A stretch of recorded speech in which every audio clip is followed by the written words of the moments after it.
Hello दोस्तों, स्वागत है आपका हमारे चैनल द स्टडी नाउ पर।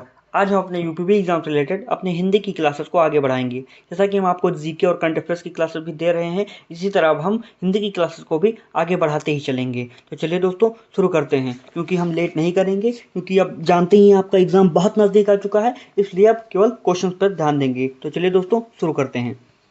यह जिंदगी क्या जिंदगी है जो सिर्फ पानी सी बही में कौन सा अलंकार है? अतिशयोक्ति, यमक, उपमा, रूपक। पूछा गया यह जिंदगी क्या जिंदगी है जो सिर्फ पानी सी बही। तो इसमें देखेंगे दोस्तों, जिंदगी की तुलना पानी से किया जा रहा है। ये जिंदगी जो है पानी की तरह बह गई, तो इसमें जो है उपमा अलंकार है। Option number C is the right answer. Next question है, एक राम घनश्याम हित चातक तुलसीदास में कौन सा अलंकार है? अनुप्रास अलंकार, यमक अलंकार, उपमा अलंकार, रूपक अलंकार। तो इसमें दोस्तों देखते हैं, रूपक अलंकार है। एक राम घनश्याम हित चातक तुलसीदास, इसमें रूपक अलंकार। Option number D is the right answer. Next question है, मुरली वाले मोहना मुरली नेक बजाए तेरी मुरली मन हरे घर अंगना न सुहाए। उपयुक्त पंक्तियां किस छंद का उदाहरण है? रोला, बरवै, सोरठा, दोहा। तो ये दोस्तों देखेंगे, आप मिलाएंगे, अगर इसको मात्राएं जोड़ेंगे तो ये दोहा के अंतर्गत आता है। दोहा की परिभाषा आप लोग जानते होंगे, और अगर मात्रा यहाँ पर मिलाएंगे तो ये दोहा ही आएगा। Option number D is the right answer. अब मात्रा नहीं मिला रहे हैं क्योंकि समय बहुत कम है। Option number D is the right answer. Next question है, दोपहर का समास विग्रह क्या होगा? दोपहर वाला समय, दोपहरों का समय, समय है जो दोपहर का, दोपहरों के बीच का समय। तो इसका जो होगा दोस्तों, दोपहर वाला समय, दोपहर वाला समय। और इसमें कौन सा समास होगा? इसमें द्विगु समास होगा, क्योंकि जो है एक संख्यावाचक आ रहा है, तो इसलिए द्विगु समास होगा। Option number A is the right answer. Next question है, पालक शब्द में किस प्रत्यय का प्रयोग किया गया है? अक, लक, का, पा। पालक शब्द में किस प्रत्यय का प्रयोग किया गया है? तो आपको बता दें दोस्तों, पालक शब्द में का प्रयोग किया गया है, यानी कि का प्रत्यय का प्रयोग किया गया है। प्रत्यय में का प्रयोग किया गया। Option number C is the right answer. Next question है, अंबर में कुंतल जाल देख, पद के नीचे पाताल देख, मुट्ठी में तीनों काल देख, मेरा स्वरूप विकराल देख, सब जन्म मुझी से पाते हैं, फिर लौट मुझी में आते हैं। पंक्तियों में कौन सा रस है? श्रृंगार, वात्सल, रौद्र, अद्भुत। तो इसमें जब आप पढ़ेंगे पंक्तियां जो है, तो ये जो है अद्भुत रस के अंतर्गत आती है। Option number D.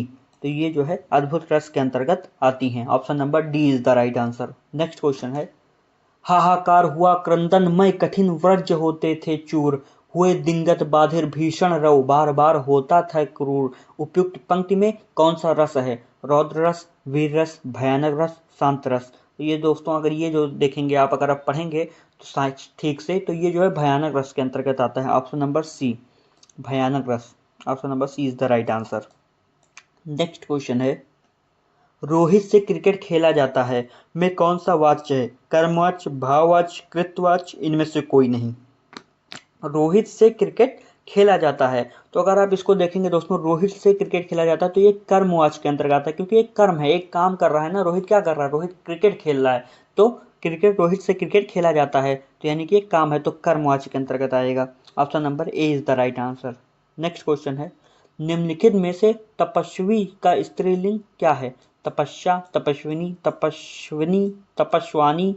तो ये जो होगा दोस्तों, वो होगा ऑप्शन नंबर बी, तपस्विनी। ये जो है बिल्कुल सही है, इसका स्त्रीलिंग शब्द तपस्वी का। Option number B is the right answer.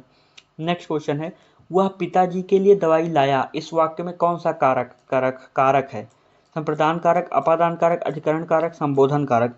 वह पिताजी के लिए क्या लाया? दवाई लाया। तो इसमें जो दोस्तों संप्रदान के लिए, आप जब पढ़ेंगे कर्ता ने क्रिया को कर्म से, तो इसको जो है संप्रदान के लिए आएगा। इसमें संप्रदान तो यहाँ पर के लिए है, तो संप्रदान। Option number A is the right answer. Next question है, निम्न में से कौन सा गुणवाचक विशेषण है? पाँच, ताजा, थोड़ा, वह लड़का।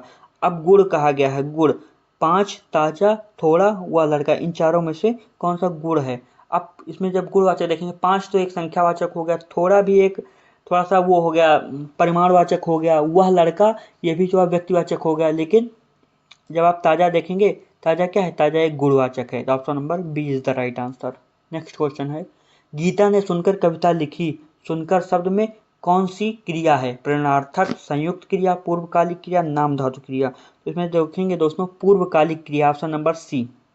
गीता ने सुनकर कविता लिखी। अब सुनकर शब्द में क्या है? पूर्वकालिक, पहले सुना उसके बाद लिखा। गीता ने पहले कविता सुना, उसके बाद लिखा, मतलब तो उसके लिए पूर्वकालिक किया होगा, सुनकर शब्द पहले सुना उसके बाद लिखा। तो option number C is the right answer. Next question है, माँ खाना बना रही होगी वाक्य में कौन सा काल है? सामान्य वर्तमान काल, संदिग्ध वर्तमान, संभाव्य वर्तमान, अपूर्ण वर्तमान।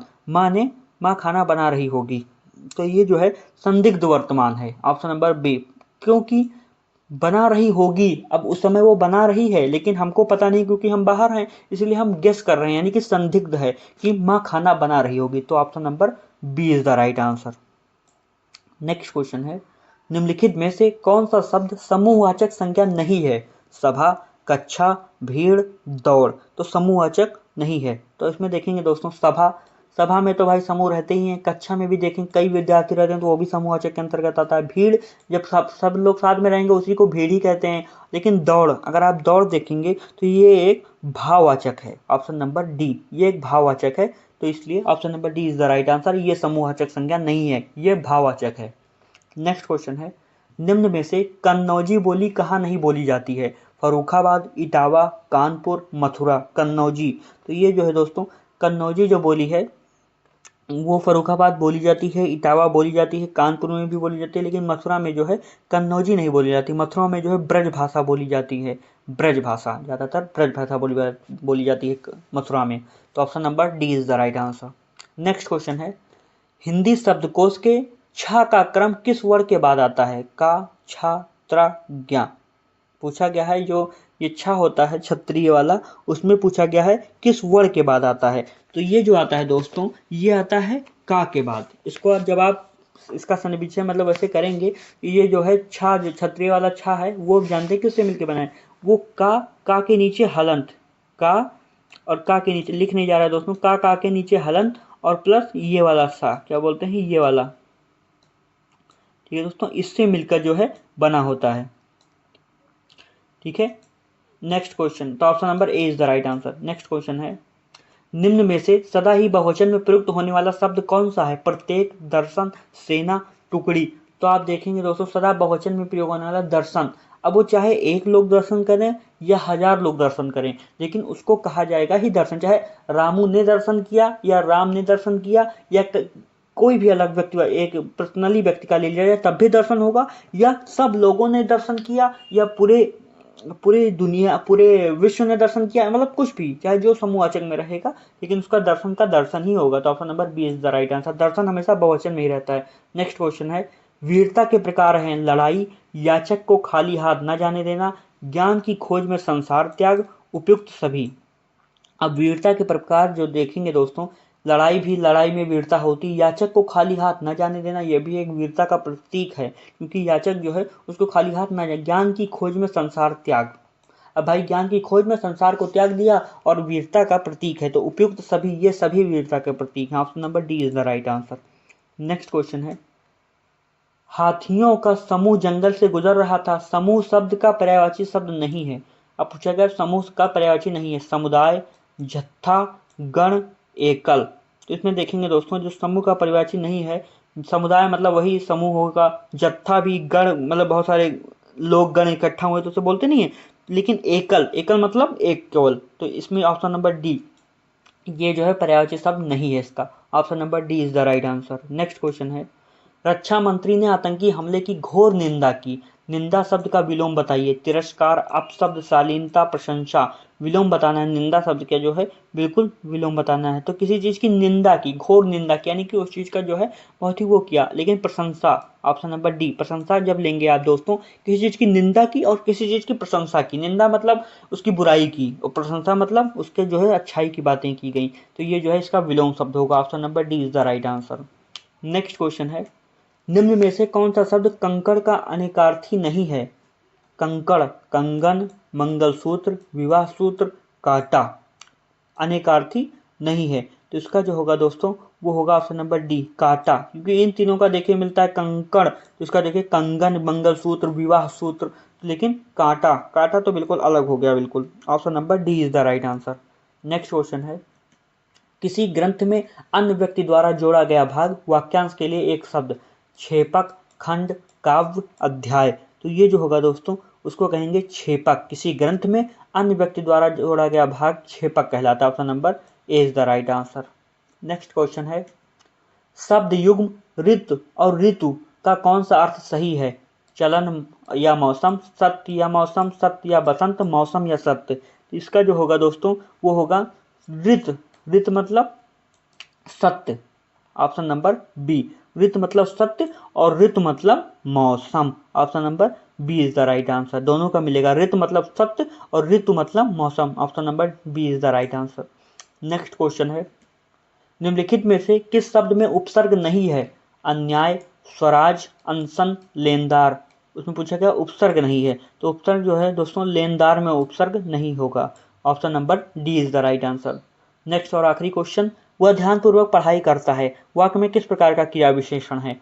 कालवाचक, रीतवाचक, स्थानवाचक, स्थितिवाचक। इसमें है दोस्तों वो होगा रीतवाचक, क्योंकि वो ध्यानपूर्वक पढ़ाई करता है। कैसे करता है? ध्यानपूर्वक। तो एक रीत है कि वो ध्यानपूर्वक ही, वो अगर पढ़ाई करेगा तो ध्यानपूर्वक ही करेगा, तो इसके लिए है रीतवाचक, option number B is the right answer. तो दोस्तों ये थे हमारे 25 MCQ क्वेश्चंस, और ऐसे ही हम आपको क्लासेस आगे देते ही रहेंगे। तो आशा करता हूँ आपको वीडियो पसंद आई होगी दोस्तों, और वीडियो के अंत तक बने रहने के लिए आपका हृदय की गहराई से प्रेम पूर्वक धन्यवाद दोस्तों।